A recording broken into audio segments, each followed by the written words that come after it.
Agriculture, Land Reform and Rural Development Minister Thoko Didiza has announced an Agro-Energy Fund of 2.5 billion rand. The fund will help farmers alleviate the effects of load shedding on irrigation and cold chain activities. For more on this, we are joined by Director General Mooketsa Ramasodi. Tate Ramasodi, appreciate your time this afternoon. Just give us a background into what's led to the establishment of this fund. No, thank you very much, Hugo, and good afternoon to your listeners. Please pardon me. I'm currently in Ventersdorp, where the department is hosting a land restitution case, giving land over to the Dipati and Newzroom CPA. So if there's any noise intrusion, I duly apologize for that. This Agro-Energy Fund is a result of engagements between the Department of Agriculture and its sector holders after we experienced quite a lot of energy challenges in our country. And we then came up with this fund in order to assist our farmers. This is a blended finance scheme where we have got a slanting scale where we will be giving to three categories of farmers. Firstly, your large commercial farmers, your medium commercial farmers, and also small-scale farmers with a slanting scale of 30% up to 70% grants that we will be able to give them. The Land Bank will be supporting this fund with a loan portion of 2 billion rands, and the department is giving over 500 million rands. Now, talk to us how you will ensure that the monies that are applied for are used for the purpose that the fund has been created. Obviously, we have got checks and balances that we are building up with the Land Bank to ensure that the criteria that we have set would be only for purposes of dealing with the energy challenges, to an extent that each and every applicant would have an on-farm visit to just check the scale of their use of electricity and how this fund would be assisting them. So there would be very tight control measures that we will set up to deal with the issue around being specific to the three categories that you have just outlined.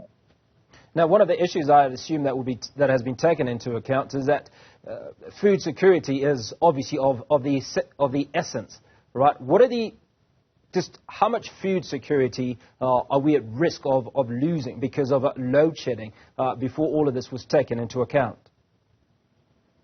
Look, I have looked at the data in terms of our crop estimates committee, and at this moment, the current levels that we are having, South Africa is food secure, especially from the grain side that we are currently dealing with. But we should be very futuristic when we deal with the issue around food security, because you have got energy-intensive operations like your irrigation, you have got your intensive production systems like your poultry production, pig production, dairy production, and you also have got cold chain practices that will have an impact on food safety. So the generality in terms of the funding that we are having is to ensure that in the long run we protect food security in our country.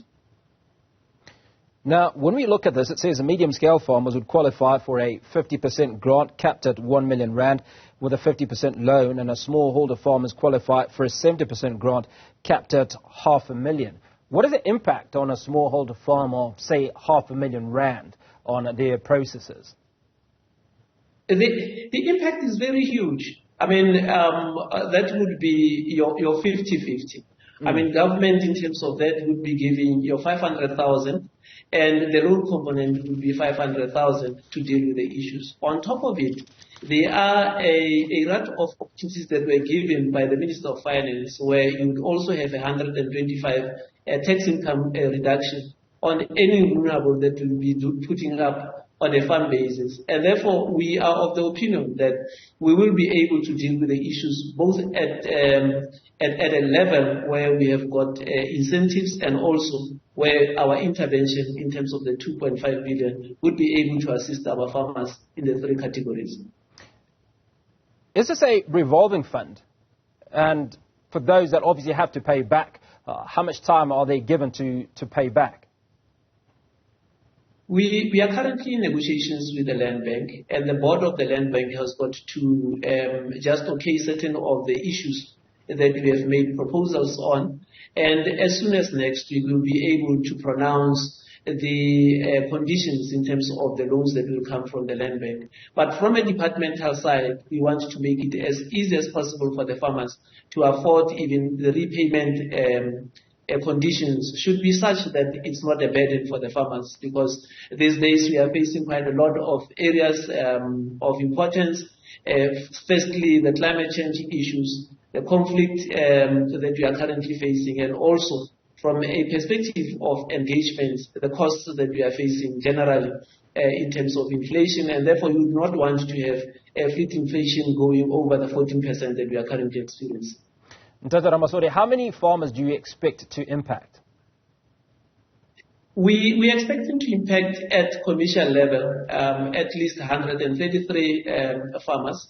At the level, the mesostructure, we are expecting 200, and at the bottom line in terms of the farmers, because we're still going to start it, I think that we will be expanding towards also certain areas where we can even have a grant portion being done in the irrigation schemes. So at a small scale farmer level, we still have got to deduce the levels that we can do, but we're looking around 500 farmers that will be assisted also.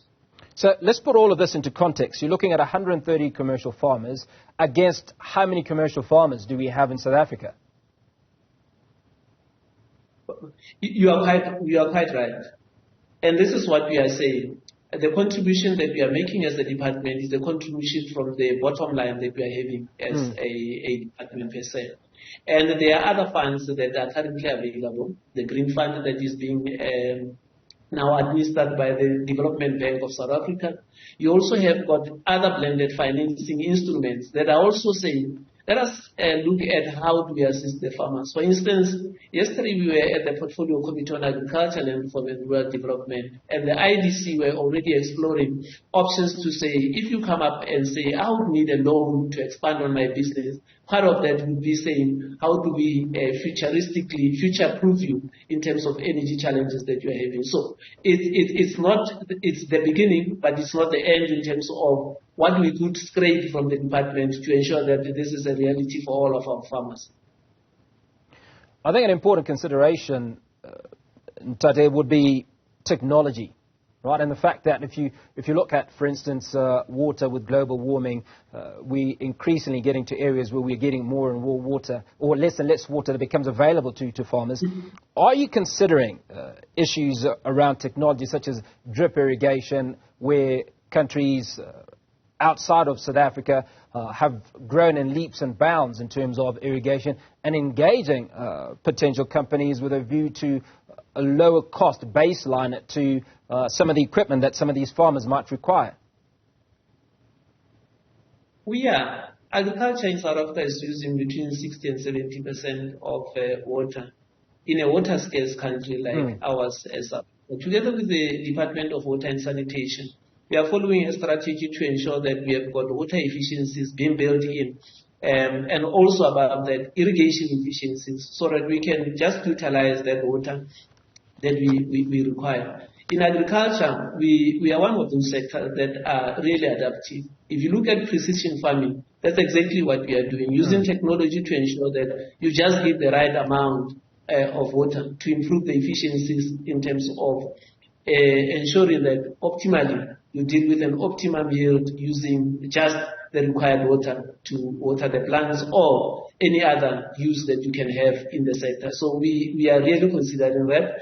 Through our Agricultural Research Council, we are doing that. And within the department, we have got also a water use unit that is looking at all the strategies around irrigation.